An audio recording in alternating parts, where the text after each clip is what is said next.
Hello, എല്ലാവർക്കും purple platters മലയാളത്തിലേക്ക് സ്വാഗതം. ഇന്ന് നമ്മൾ വളരെ എളുപ്പത്തിൽ നല്ല ജ്യൂസിയായ ഒരു ഡെസേർട്ടാണ് ഉണ്ടാക്കാൻ പോണത്. ഏതാണെന്നറിയോ? ബ്രെഡ് ഗുലാബ് ജാമുൻ. അപ്പോൾ ഈ ഗുലാബ് ജാമുൻ ഉണ്ടാക്കാൻ വേണ്ടി ഞാനിവിടെ വൈറ്റ് ബ്രെഡാണ് യൂസ് ചെയ്യുന്നത് കേട്ടോ.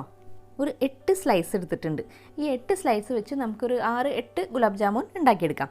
ഇനി നമുക്ക് ഇതിൻ്റെ സൈഡ്സൊക്കെ ഒന്ന് മുറിച്ച് കളയാം. ഒരു കത്തിയോ സിസേഴ്സോ വെച്ച് നമുക്ക് ഈ ബ്രെഡിൻ്റെ 4 സൈഡും ആ ബ്രൗൺ കളർ പാർട്സ് ഉണ്ടല്ലോ, ഹാർഡായിട്ടുള്ളത്, അത് നമുക്ക് മുറിച്ചെടുക്കാം.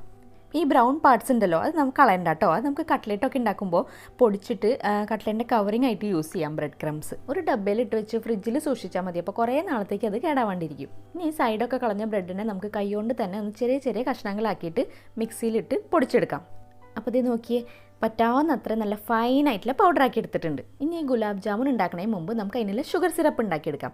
അപ്പോൾ ഒരു പാൻ എടുത്തിട്ട് അതിലേക്ക് 1 കപ്പ് പഞ്ചസാര ഇട്ട് കൊടുക്കാം. ഇതിലേക്ക് നമുക്കൊരു 1.5 കപ്പ് വെള്ളം ഒഴിച്ചു കൊടുക്കാം. ഇതിലേക്ക് നമുക്കൊരു 2-3 ഏലക്കയും ഒരു നുള്ള് കുങ്കുമപ്പൂവും ചേർത്ത് കൊടുക്കാം.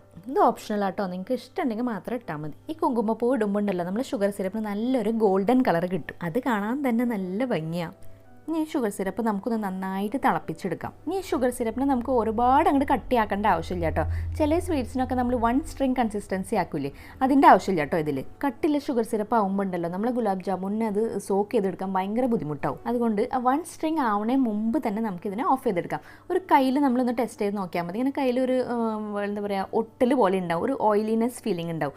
അതുവരെ ആക്കിയെടുത്താൽ മതി. ഇനി ഇതിൻ്റെ ചൂട് പോകാതിരിക്കാൻ വേണ്ടി നമുക്കിതിനെ അടച്ചു വെച്ച് മാറ്റി വയ്ക്കാം. ഇനി നമ്മൾ നേരത്തെ പൊടിച്ച് വെച്ച ബ്രെഡ് ഉണ്ടല്ലോ, അതിലേക്ക് നമുക്ക് 1 ടേബിൾ സ്പൂൺ നെയ്യ് ഒഴിച്ചു കൊടുക്കാം. നമ്മൾ ഗുലാബ് ജാമുൻ ഡ്രൈ ആയി പോവാതിരിക്കാൻ വേണ്ടിയിട്ടാണ് ഈ നെയ്യ് ഒഴിക്കുന്നത് കേട്ടോ. ഇനി ഇതിലേക്ക് നമുക്കൊരു 4 ടേബിൾ സ്പൂൺ പാൽ ഒഴിച്ചു കൊടുക്കാം. 4 ടേബിൾ സ്പൂൺ ഒരുമിച്ച് ഒഴിച്ചു കൊടുത്തോളൂ, കുഴപ്പമില്ല കേട്ടോ. അത് കഴിഞ്ഞിട്ട് വേണ്ടി വന്നാൽ മാത്രം കുറച്ചായിട്ട് ഒഴിച്ചു കൊടുക്കാം. ഇനി നമുക്കിതിനെ കൈകൊണ്ട് തന്നെ നന്നായിട്ടൊന്ന് കുഴച്ചെടുക്കണം. ഇതേ ഞാൻ ഈ കാണിക്കുന്ന പോലെ തന്നെ ഇങ്ങനെ അമർത്തി നന്നായിട്ട് ഇങ്ങനെ തേച്ച് പിടിപ്പിക്കുന്ന പോലെ ഈ ബ്രെഡിനെ നന്നായിട്ടൊന്ന് സോഫ്റ്റ് ആക്കി എടുക്കണം.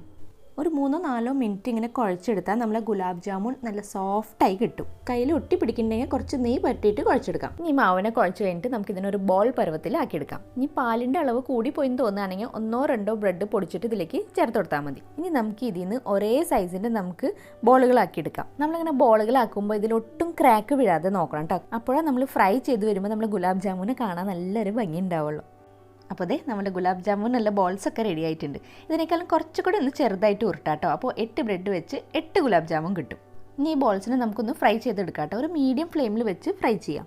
ഹൈ ഫ്ലെയിമിൽ വെക്കരുത് കേട്ടോ. അപ്പോൾ നമുക്ക് ഈവനായിട്ട് നമുക്ക് ആ ഗോൾഡൻ കളർ കിട്ടില്ല. ഇത് ഇട്ടതിന് ശേഷം ഉടനെ ഇളക്കി തുടങ്ങരുത് കേട്ടോ. 1 മിനിറ്റ് കഴിഞ്ഞിട്ട് ഇളക്കിയാൽ മതി. ഇനി ഇതിനെ പതുക്കെ ഒന്ന് സ്പൂൺ കൊണ്ട് വെച്ച് ഇളക്കി കൊടുക്കാം കേട്ടോ. എന്നാലേ നമ്മളെ ഈ ഗുലാബ് ജാമുൻ്റെ എല്ലാ സൈഡിലും കറക്റ്റായിട്ട് ആ കളർ വരുള്ളൂ. ഇടയ്ക്കിടയ്ക്ക് ഈ എണ്ണ എടുത്ത് ഇതിന് മുകളിൽ കൂടെ ഒഴിച്ചു കൊടുക്കാം കേട്ടോ. പിന്നെ ഒരു കാര്യം കൂടി, നമ്മൾ ഈ ഗുലാബ് ജാമുൻ ഫ്രൈ ചെയ്യാൻ എണ്ണയിലിടുമ്പോൾ അത് പൊട്ടി തുടങ്ങുകയാണെങ്കിൽ നമ്മൾ കുഴച്ച ഡോ കുറച്ച് ഡ്രൈ ആണെന്നർത്ഥം. അപ്പോൾ കുറച്ചുകൂടി പാൽ ഒഴിച്ച് കുഴക്കണം. അപ്പോൾ അതിന് വേണ്ടി നമ്മൾ വറക്കാൻ നേരത്ത് ആദ്യം ഒരു ബോൾ ഇട്ട് നോക്കാം. അതിൻ്റെ കൺസിസ്റ്റൻസി കറക്റ്റ് ആണെങ്കിൽ മാത്രം ബാക്കിയുള്ള ബോൾസും ഫ്രൈ ചെയ്താൽ മതി.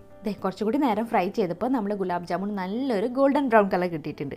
ഇനി നമുക്കിതിനെ എണ്ണയിൽ നിന്ന് മാറ്റിയെടുക്കാം. എന്നിട്ട് നേരെ നമ്മളുടെ ഷുഗർ സിറപ്പിലേക്ക് ഇട്ട് കൊടുക്കാം. ഈ സമയത്ത് നമ്മൾ ഷുഗർ സിറപ്പിന് ചെറുതായിട്ടൊരു ചൂട് വേണം കേട്ടോ. ചൂടില്ലെങ്കിൽ അത് ലൈറ്റായിട്ടൊന്ന് ചൂടാക്കിയെടുക്കാം. ഈ ഷുഗർ സിറപ്പിന് ലൈറ്റായിട്ട് ഒരു ചൂടുണ്ടെങ്കിലാണ് നമ്മൾ ഗുലാബ് ജാമുന് ഷുഗർ സിറപ്പൊക്കെ ഒന്ന് സോക്ക് ചെയ്യാൻ പറ്റുള്ളൂ കേട്ടോ. ഈ ഷുഗർ സിറപ്പ് നമ്മൾ ഗുലാബ് ജാമുൻ്റെ അകത്തേക്ക് കയറുമ്പോൾ ഉണ്ടല്ലോ, നമ്മൾ ഗുലാബ് ജാമുൻ കുറച്ചൊന്ന് സൈസിൽ വലുതാവും കേട്ടോ. ഇനി നമുക്ക് ഇതിനൊരു 1/2 മണിക്കൂർ അടച്ച് വെച്ച് റെസ്റ്റ് ചെയ്യാൻ കൊടുക്കാം. അപ്പോൾ ഈ വീഡിയോ കണ്ട് ഇഷ്ടമായിട്ടുണ്ടെങ്കിൽ ഇതുപോലത്തെ ഈസി ആയിട്ടുള്ള ഇനിയും വീഡിയോസ് കാണാൻ വേണ്ടി പ്ലീസ് വീഡിയോ ലൈക്ക് ചെയ്യുക, ചാനൽ സബ്സ്ക്രൈബ് ചെയ്യുക. പിന്നെ അതിൻ്റെ അടുത്തുള്ള നോട്ടിഫിക്കേഷൻ ബെല്ലും ഓൾ ആക്കി വെക്കണം കേട്ടോ. അപ്പോൾ ഇതാ നമ്മൾ ജ്യൂസി ആയ ഗുലാബ് ജാമുൻ ഇവിടെ റെഡി. വായിലിട്ട് അലിഞ്ഞു പോവും, അത്രയും സോഫ്റ്റ് അത്. ഇതൊന്ന് മുറിച്ച് ഇതിൻ്റെ ഉള്ളിലത്തെ ടെക്സ്ചർ ഒന്ന് കാണിച്ചു തരാം കേട്ടോ. അപ്പോൾ നിങ്ങളിത് എന്തായാലും ഉണ്ടാക്കി നോക്കുക, അഭിപ്രായങ്ങൾ അറിയിക്കുക. ഇതുപോലത്തെ ഈസി റെസിപ്പിയുമായിട്ട് നമുക്ക് വീണ്ടും കാണാം. Thank you for watching. Tata, by.